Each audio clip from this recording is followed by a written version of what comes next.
Howdy everybody and welcome back to the channel. Today I'm going to be talking about the presidential microphone, the low impedance cardioid dynamic microphone, the Shure SM57. Now, I called this the presidential microphone because it's been used by every single president since Lyndon B. Johnson, since its production began in 1965. Now, Hayden, as I'm attaching the microphone onto the mic arm here, show every single image of all the presidents that have used this, because there is photographic proof of all the presidents using this microphone. So I'm just going to kind of keep talking so you can see all the images I found, because I did find all the images before this began. So yeah, as you can tell, every single president since Lyndon B has used this microphone in some capacity, most commonly at the presidential lectern. For things like vocals, it typically has a pop filter like I have on right now, but it's advertised as being an instrumental microphone, so it typically doesn't have the pop filter on it, so it typically sounds a lot more crispy like this because it's designed to be right up against the sound source, which is typically an instrument. But I'm going to put it back on now because it probably sounds significantly better with this on, even though I don't have headphones on to live listen to it right now. All I have to say is screw the SM7B, even though I think this one's a counterfeit, but who knows? Actually, I do know because I checked. But screw the SM7B, I want to use the presidential microphone. And if you look here at this, if you look there at like the grill, if it'll focus, is it going to focus on the grill? Well, anyways, these guys, they don't have built-in pop filters, which is why you have to have this one. They don't have built-in pop filters because they're meant to be like right up against the sound source, but in this case, you know, it would be against like drums or a guitar or a speaker, or whatever the case may be. If you're going to be using it for vocals, you attach a pop filter. This thing is basically the same thing as an SM58, which an SM58, throw a photo of a SM58 on the screen right now, Hayden. An SM58 is probably what you think of when you think of the word microphone. It's like the most iconic microphone ever made, if not the Shure 55, but it's either one of those. You're probably thinking of the SM58 whenever you think of a microphone. But the main difference between an SM58 and these guys, the SM57s, is that these guys are meant to be right up next to the audio source, and they have grills designed to do that, and they don't have pop filters in there. Whereas the 58, you know, it kind of has that bulb on the end. That's a pop filter meant for like vocals and that kind of thing. I like the SM57s. They're cool. You can run them over with a bus and they still work. I know that because there are videos of people doing that, of well, maybe not a bus, but like a truck. People have run these over before and they still work perfectly fine. So kudos to Shure for making fantastic products for decades and decades and decades and decades and decades. But yeah, these little guys, they're about as versatile as you can get when it comes to microphones. You can use them for vocals, you can use them for instruments, you can basically kit, if you really wanted to, you could basically kit out an entire recording with a bunch of these guys in various positions and pop filters and whatnot, and you come out with a beautiful recording. If I'm not mistaken, I believe that the first Boston album, which is highly regarded as being one of the best debut albums of all time, was entirely produced by Tom Scholz using entirely SM57 microphones.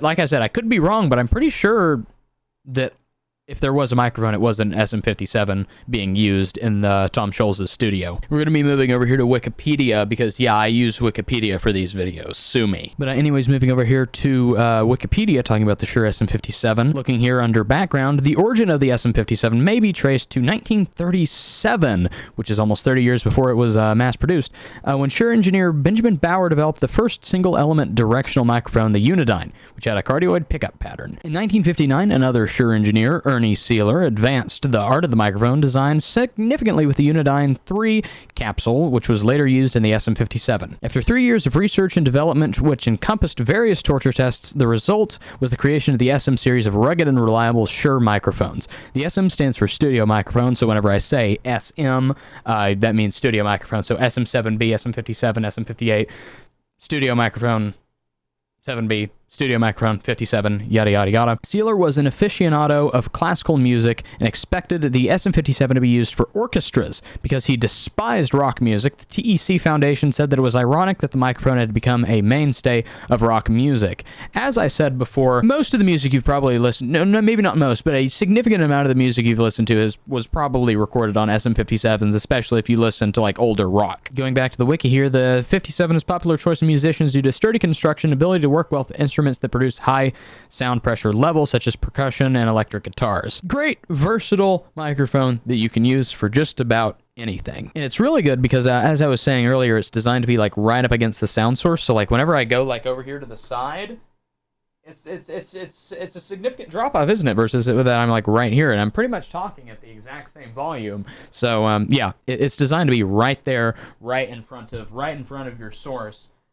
You know, to get the best possible sound output. Here it is. Every U.S. president since Lyndon B has delivered speeches through an SM57. It became the lectern of the White House Communications Agency in '65, the year of its introduction, and remains so. Isn't that kind of cool how they made a microphone so good that you just throw a pop filter on it and presidents have been using it for like 6 decades now? And here are some specifications for people who care about specifications, although if you're watching a video about a microphone, I'm sure it either matters to you extensively and you already know this, or you just don't know this at all because it doesn't matter to you. It doesn't really matter to me. I just think microphones are cool. But yeah, that pretty much clears up what we're talking about here. I just kind of wanted to chat about this the presidential microphone, the Shure SM57. I think it's a great microphone. I use it occasionally, you know. And whenever I decide to actually pick up some podcasting stuff that I've been thinking about doing for a very long time, it's not going to be like a podcast where I'm like one of those YouTubers. Oh, wait, I probably shouldn't say that word. It's not going to be like a podcast where I'm one of those useless YouTube people who talk about nonsense. I'm actually have something in the works that I think is going to be really cool, and I hope it will come to fruition. It probably will, but I put things off, so who knows. And the best part is these guys are about $100. Well, I actually no. Due to tariffs now, I think all the prices have been raised to $110. You'll probably be able to find a used one off of like Reverb or some other, you know, reputable site.